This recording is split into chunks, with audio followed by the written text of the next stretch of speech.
की सेवा कर ली तो ये निश्चित है कि परमात्मा की कृपा तुझ पर हो ही जाएगी। उसके मन में यह बात आ गई तो क्या था पता? उसने कहा ठीक है, बड़ी खुश हो गई। हाँ हाँ, आप बिल्कुल ठहरिए यही सामने, मैं आपको रूखा सूखा राशन दूंगी, आप बनाइए भोजन प्रसादी। अंदर गई, पूरा राशन ला कर दिया। संतों ने राशन पदार्थ बनाया, ठाकुर जी को भोग लगाया और आराम से सोने लगे। तभी संत जी की आंखों में आंसू आ गया। जो महंत थे वो रोने लगे थोड़े थोड़े। संतों ने पूछा आप क्यों रो रहे हो, क्या हो गया? बोले रो तो इसलिए रहा हूं कि मुझे समझ नहीं आ रहा। बोले ये बताओ तुम्हारे कितने पुत्र? बोले 9 है और 10वां भी होने वाला है। अरे वाह, कितनी अच्छी बात है, तुमने तो 10-10 बना लिए। बोले हाँ। बोले एक काम करो, हमें बस इतनी बात का वचन दे दो कि जब तुम्हारा 10वां पुत्र होगा तो उसका नाम तुम नारायण रख लेना। बस नारायण, इससे क्या होगा?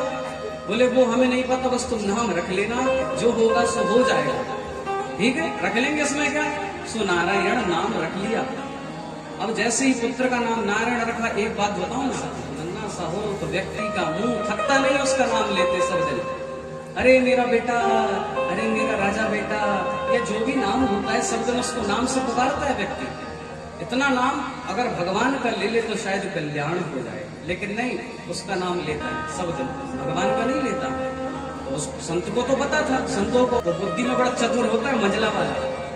क्यों जी?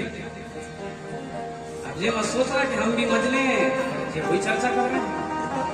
कई होते हैं भैया मजले, कई मजले बैठे होंगे, मजले भैया कई बैठे होंगे। तो कहने का अभिप्राय, छोटे वाले से प्रेम ज्यादा। नारायण नारायण जपने लगा तो धीरे धीरे पाप का समूह कटने लगा, पाप कटने लगा उसका। एक दिन की बात है, उसका समय आया तो उसको लेने के लिए यमराज के पार्षद आ गए।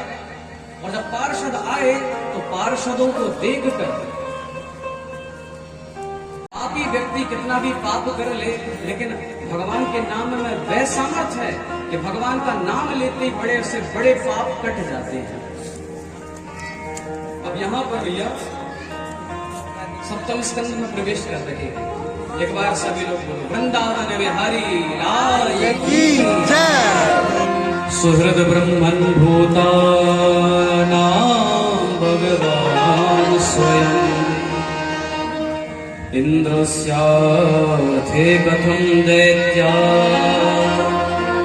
नवदीद्वेषो यथा।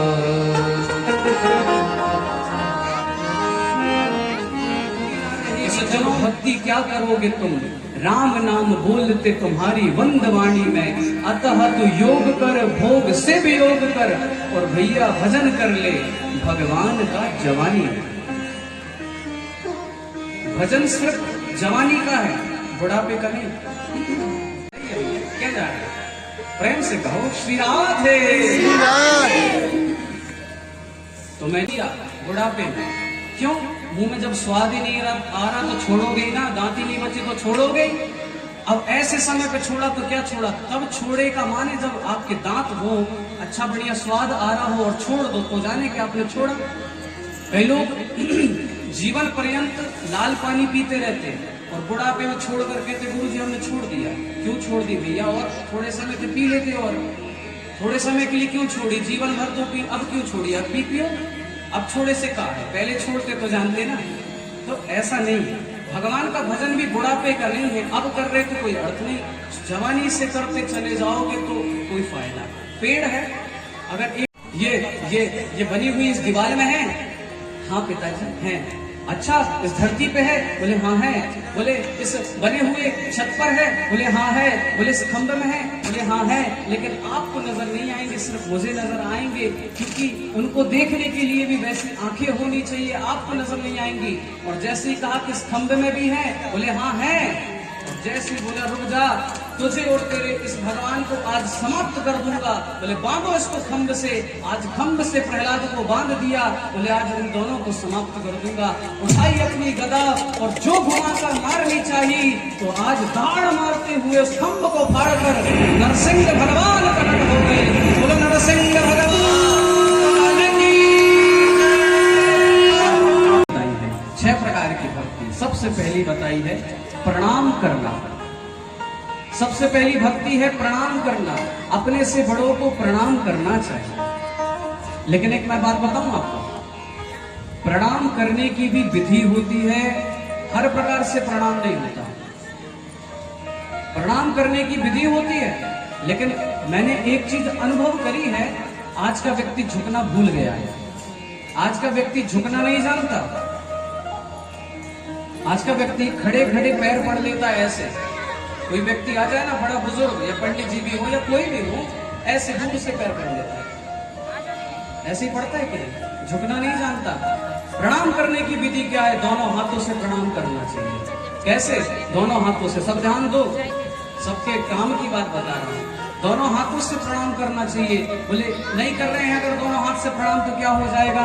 होगा ये कि जो व्यक्ति एक हाथ से प्रणाम करता है, उसके जीवन के किए गए सारे के सारे पुण्य में से आधे पुण्य सामने वाले को चले जाएंगे। अगर आपने किसी को एक हाथ से प्रणाम कर लिया, और अब तो ये हो गया कि दूर से ही भैया पाला गया। पंडित जी बगल में खड़े हैं लेकिन पाला भी करते हैं। हमसे कोई कहता ना पाला की पंडित जी, तो हम कहते दूर से, फिर भी आवाज नहीं आ रही माता, कोई बात नहीं, लेकिन जोर से बोलो, प्रेम से बोलो। क्या? श्री राधे।